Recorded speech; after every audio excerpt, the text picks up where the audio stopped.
33 कोटी देव चामुंडा अष्टकोटी भैरव रे, अष्टकोटी भैरव रे, एवढे देवी देवता आहेत. पण तरी देखील बळ्या माझा कंदनीराव तो हा देवाचा ही देव.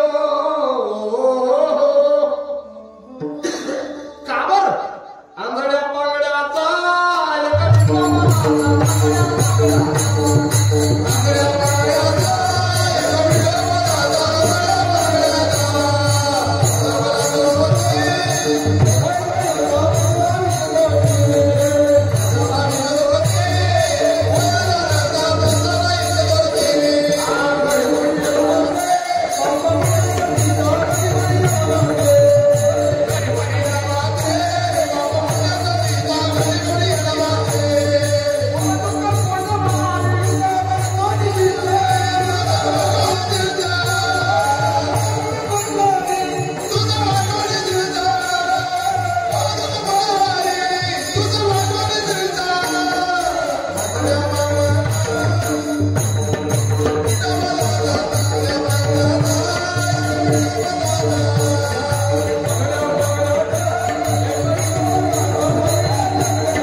इंद्र आहे पण तो भोगी, चंद्र आहे तो रोगी.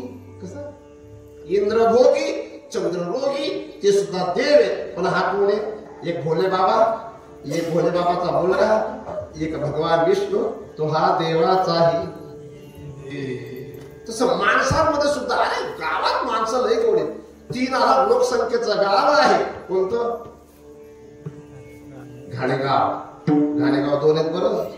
एक साक्री तालुक्यात आहे आणि एक मालगाव तालुक्यात. ते साक्री तालुक्यातल्या घाणेगावामध्ये संपूर्ण लोणी पाटील समाधी. काय? लोणी पाटील समाधी. आणि या गावामध्ये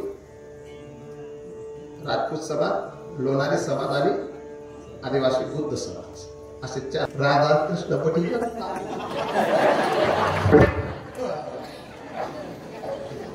या तरी बटनात पण बाकी मुकनात नाही. तो घर आजारी माणसाला खूप त्रास असतो. जावे त्याच्या वंशा. जेव्हा आम्ही सुरुवातीला कीर्तनकार बनलो मला असं वाटायचं की किती आनंद असेल. पण आता असं वाटतं ठाईच बैसोने करा एक चिंत आवड आनंद. कुठं जाऊ वाटत नाही. ना कुठल्या गावाला कीर्तनाला जावं वाटतं, ना कथेला जावं वाटतं. एखाद्या वेळेस असंही वाटतं येळाला सोमनी घुबेरनाचा आकडे आणि मस्त आगवरना कपडा फक्त एखादी लंगोटी लायली पत्ता तरी तोही जावं. पण आता कीर्तन नाही करू असं वाटत. कारण असे आई कीर्तन करणं म्हणजे मेरा नाम जोकर निघते. जशी त्या माय मरी गेली तरी त्याने साडे असावे लग्न करत होतो. तुम्ही पिक्चर तर केलं का? नाया मरनाया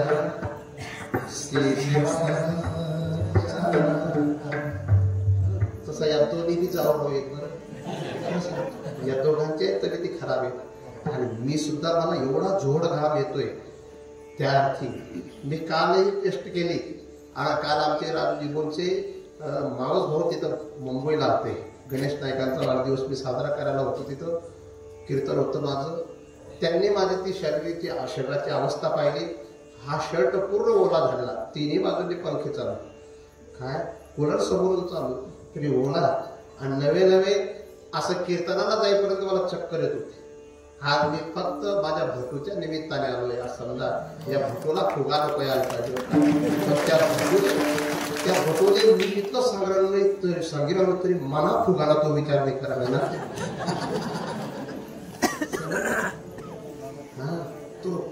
तू बाबाजी नको बोलू रे, फक्त माळकरी पडी धक्का घेतला सरमा शुद्ध खालतो असं खाली केले नको हातीने बोला.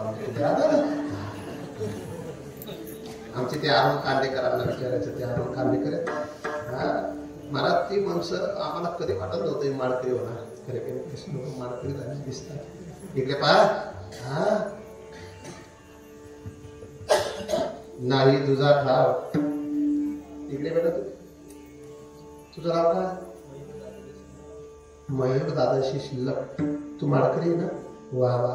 पा याचं वय किती? याचं खाण्याचं वय का पिण्याचं वय? बघा याचं खाण्यापिण्याचं वय आहे ना. असं लोक म्हणतील दयाळू हाय की गावामध्ये आहे ना, तू खावानं वय होतं, देवानं वय होतं, तू कशाला येळा बोली घ्यायला. हा खरा उत्तम आहे, याला उत्तम म्हणावं. इकडे बेटा तू पा किती गोड आहे का? पण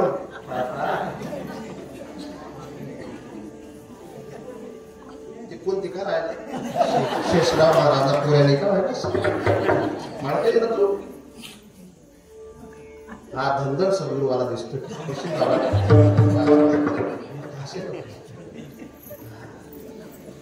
जाय तुला धनधन भेटू नको.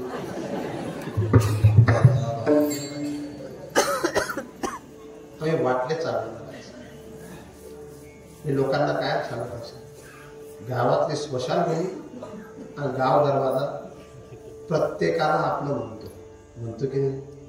गावात येणाऱ्याचं स्वागत गाव दरवाजा करतो आणि गावातनं जाणाऱ्याला विदाई गाव दरवाजा देतो. आणि स्मशानभूमी सुद्धा प्रत्येकाची आई बनून त्याला कुशीत घेते आणि सांगते बाबा संसार करून जन्म हा जो आहे 70 वर्षाचा काल तो घालवला, थकला असेल, दमला असेल, हे आता माझ्या कुशीत कायमचा विश्राम कर. ती सर्वांची माय बनू शकते. गाव दरवाजा सर्वांचं स्वागत करतो. पण तुम्ही मी गावात राहून एकमेकाच्या सोबत जेव्हा राहत नसणार ना, समजून घेणे अजून सुद्धा आपण मनुष्य आहोत हा आपल्याला आठवत नाही. ज्या दिवशी आपण एकमेकाच्या सोबत जगू, एकमेकाच्या सोबत राहू, त्या दिवशी समजून घेणे आपण मनुष्य आहोत. मनुष्य त्याला म्हणावं ज्याला ती जाणीव, ज्याला ही जाणीव मी मनुष्य आहे, ही जाणीव जनावर आहे. काय बाबा उत्तर बाबा तुम्हाला काय मत आहे? हा हा तू हा म्हणजे काय तुला दिलगिरी व्हायला त्यामुळे तुला एक फार बोलली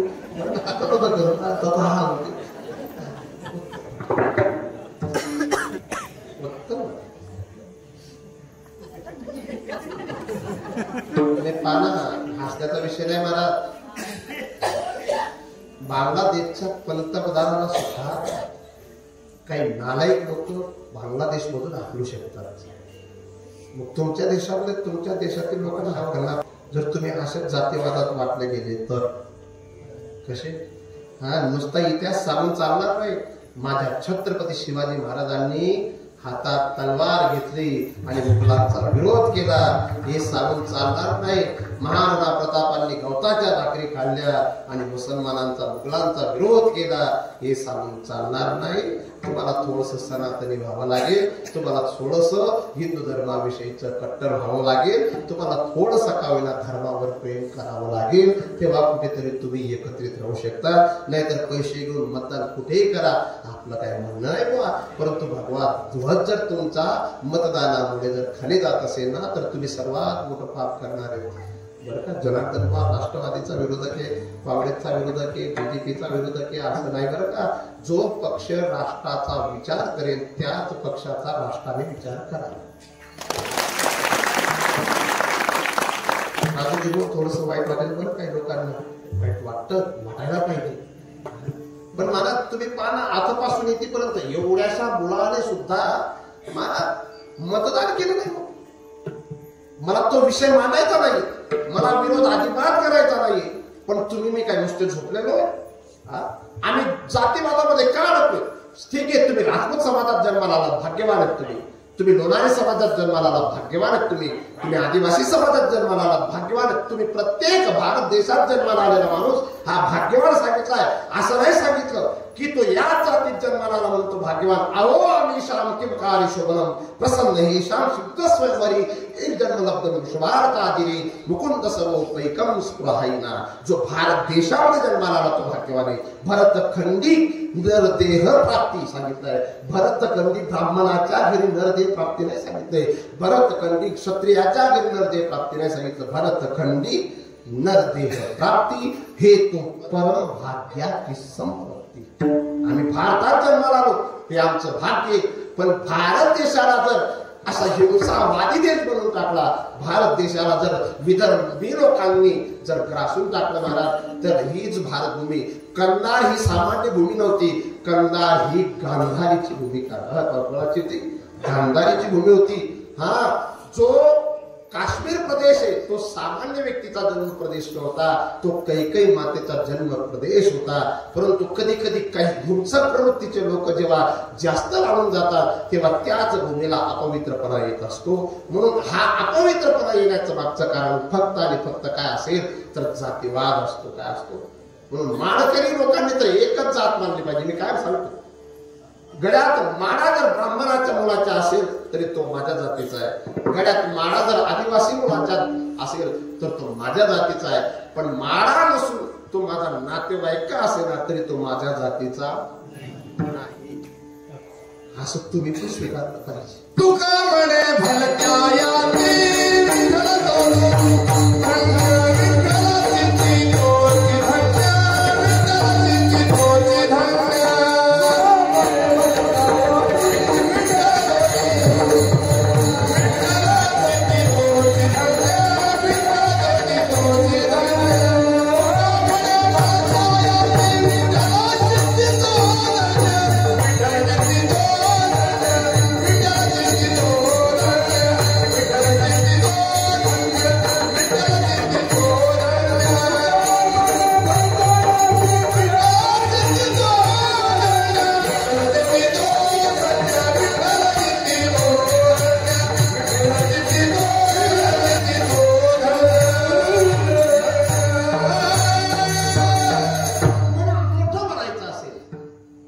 छोट्याला सुद्धा मोठं केलं पाहिजे, आणि मोठं बनायचं असेल तर ज्ञान हे सम पाहिजे आणि व्यक्तीला पाहून ठेवलं पाहिजे.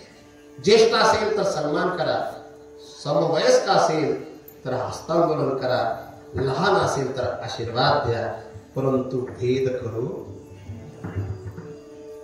आता मी हा जो समोर मुलगा हा डोंगराळ्यात आहे, त्याचे वडील पण इथं बसलेले, पण तो मुलगा जेव्हापासून मी इकडे दाढीवाला आपले समाधान ठोंबरे, समाधान ठोंबरे यांच्याकडे कीर्तनाला आलो होतो मी एकदा, आणि तेव्हा हा मुलगा मला रस्त्यावर भेटला की मला माळकरी बनायचं. त्याला म्हटलं असं रस्त्यावर माळकरी होत नाही माणूस, कुठेतरी त्याला परमार्थ करावा लागतो, थोडासा टाइम द्यावा लागतो.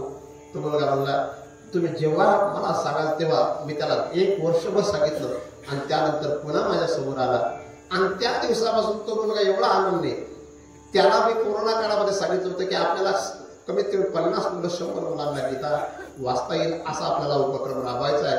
त्याच्या आजूबाजूला हे जे मुलं आहेत, मला डोंगराळे हे डोंगरावर असलेलं गाव आहे, जैतोबाचं गाव म्हणून विशेष वाटतं की नाही, तो विषय नंतरचा आहे. परंतु माझ्या डोंगराळे गावामध्ये असे कमीत कमी 50 मुलं आहेत की ते घड्यात माळा घालून गीतेचं वाचन करतात.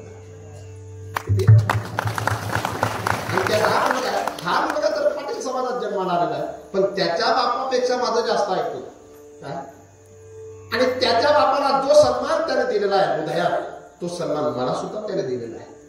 तर मग ही जी दृष्टी आहे, ही दृष्टी आली पाहिजे. परमार्थ जर करायचा असेल तर दृष्टी आली पाहिजे. परमार्थ करायचा असेल तर जातीने परमार्थ चालत नाही महाराज. काही लोक म्हणतात तो आम्ही जात ना महाराज आहे तरच आम्ही कीर्तन करतो. येडी हालत त्याने लायकी का ते दाखव, लायकी पहा. कीर्तनकार कितीतरी असतील, कोणत्याही जातीमध्ये कीर्तनकारांची कमी नाहीये महाराज, परंतु तुमच्या अँगलने कीर्तन करायला पाहू नका. कीर्तनकाराच्या भूमिकेत जे कीर्तनकार आहेत त्या कीर्तनकाराच्या अंतःकरणामध्ये तुमच्याविषयी किती दयाभाव आहे हे महत्वाचं. झोपल्यात का म्हातारा काय? नारी तुझा ठाव तुकोबाराचा गाथा. आता तुकोबारा कोणत्या जातीत जन्माला आले होते? तुकोबारांनी स्पष्ट सांगितलंय, मी बरे झाले देवा नाही, मी कुणबी केलो काय, नाहीतरी दरबी मेला असतो. मी कुणबी समाजात जन्माला आलो बरं. पण आज तुकोबारांचा गाथा ब्राह्मण वाचत नाही, तुकोबारांचा गाथा माडी समाजातील लोक वाचत नाही, तुकोबारांचा गाथा कोणत्या जातीचा माणूस वाचत नाही. तुकोबारांचा गाथा वाचतो त्याचाच माथा नीट राहतो. तर तुकोबारांनी गाथा केवळ एका जातीपुरता निर्माण केला नाही, तो संपूर्ण मानव समाजासाठी. म्हणून तुकोबारा आज प्रत्येक मानवाच्या हृदयात आहे. ज्ञानोबारायांची ज्ञानेश्वरी केवळ ब्राह्मणांसाठी नाही, ती संपूर्ण जो तरुण जाण्याचा प्रयत्न करणारा मनुष्य आहे त्याच्यासाठी. म्हणून ज्ञानोबाराय सर्वांच्यासाठी विशेष आहेत. म्हणून नाही तुझा ज्ञानोबारायांची उदारता, तुकोबारायांची उदारता, ज्ञानोबारायांचं विशालपण, तुकोबारायांचं विशालपण ह्या त्यांच्या अभंगाच्या द्वारा दिसतंय. कर्मधर्म तुमचे असावे कल्याण हा त्यांचा आशीर्वाद आहे. किंबहुना सर्व सुखी पूर्ण होऊन तीही लोकी हा ज्ञानोबारायांच्या विषयीचा म्हणजे ज्ञानोबारायांचा समाजाविषयीचा आदर भाव आहे, प्रेम भाव आहे. त्यांची अंतःकरणामध्ये उद्धाराची तळमळ यावरून दिसतं की त्यांच्यामध्ये नाही तुझा भाव. काही उत्तम मध्यम भाव. आणि हे लोक आहेत जे विशेष लोक आहेत त्यांचे ठसे दिसतात. काय दिसतात? उमटती ठसे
शब्द दिला बरं का.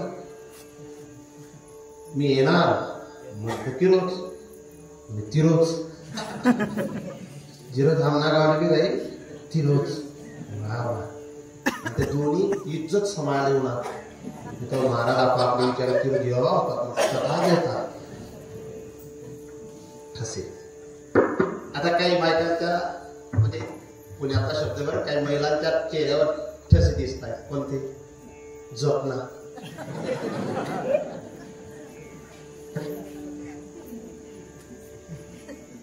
आता मी ठसा दाखवायला त्या कोपरा माझ्या बसेल ते मी ठसा काय काय जाऊ जाऊ ठसा.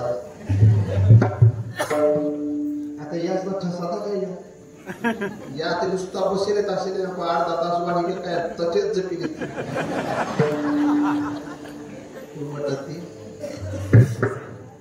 तसं बरेच असत. आता त्या गावा बापूशा बसेल त्याचा टेन्शन नको असताना ठेसा खुश होईल. झोप लागले कुठेतरी दिल्ली जागे होता दोन दिन पर्यंत जागे. वा जपी राहिलो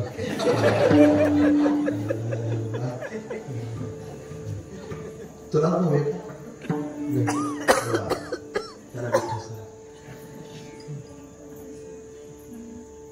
आता माझ्या चेहऱ्यावर ठसे दिसतात का तुला? मी एवढा अशक्त माणूस नाही, पण तब्येत बरी नसल्यामुळे काय ते हे ठसे ज्ञानोबारायांची ओवी. झाड जाणे जे फुले मानस जाणे जे फुले भोगे जाणे जे केले पूर्वजन्मी ठसे. आता तुझे ठसे दिसत आहेत. तू फक्त 5 वर्ष मृदंग वाजवशील पहिले नक्की आणि ती लगीन द्यावं विघ्न. माझा आधीच आवाज बसलेला ती गेली होती बिचारी जाऊ दे आधी ना. मी पाहिले किती गेलं कोणीच गेलं नाही, पण 1-2 गेलंच असेल काय उमटत ती ठसे. बरं का चांगल्या व्यक्तीचे चेहऱ्यावरचे ठसे दिसतात. राजाजी बघ तुमचा चेहरा लय गोड दिसतो. खरं पण तुमचे ठसे वेगळे आहेत.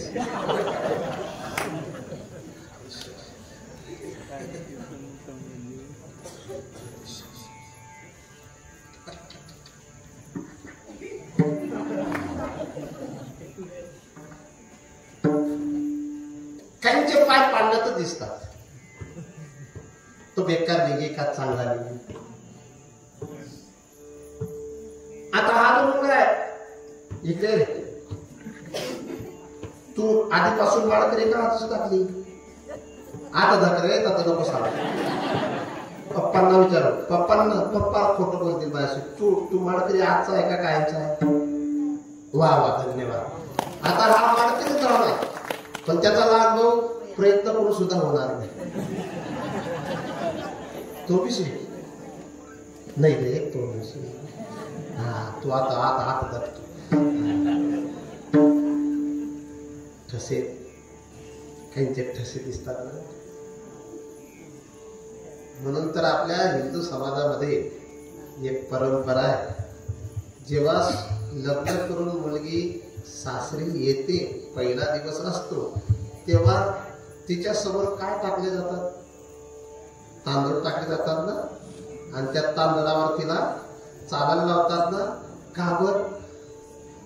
ती जर सपाट पावली होई म्हणजे देव काढे कोणी बट सरी जाई, आणि ती जर चांगला पाहिजे होई ते बरोबर त्या लक्ष्मीला कसा ओळखत.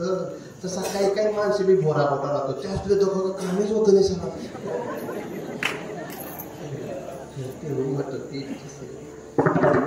आता माझा चेहरा उदास जरी असला तरी ठसे मिस्त्री माता भगिनींचे ठसे असतात. आम्ही कोणत्याही घरी गेलो का कमीत कमी एखाद्या माईला 10 ते 15 मिनिटं बोलायला लावतो. त्याचं मागचं कारण असं गोड बोलतो. ती माऊली बोलता बोलता बोलता बोलता तिचा वास्तविक स्वभाव दाखवतेच. मी खानदारी बाबा नाही ते आई इथलं सोम भेटेल माने अशी बोलाशिवाय खानदारीचे पण खूप खोबरचे रे असतात. तुम्हाला कशी बायको भेटली?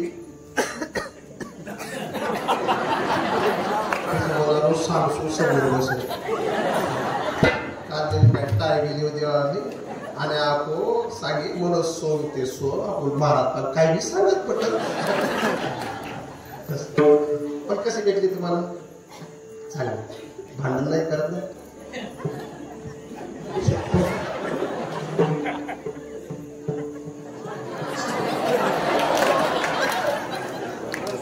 सरपंच साहेब, तुम्ही या जागेवर पोहोचले, तुमचं यश आहे का तुमच्या पत्नीचं पण पुण्य?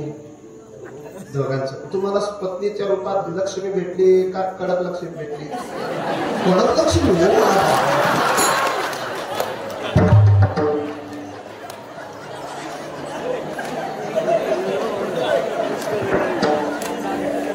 आठ लक्ष्मी शेख 800 काही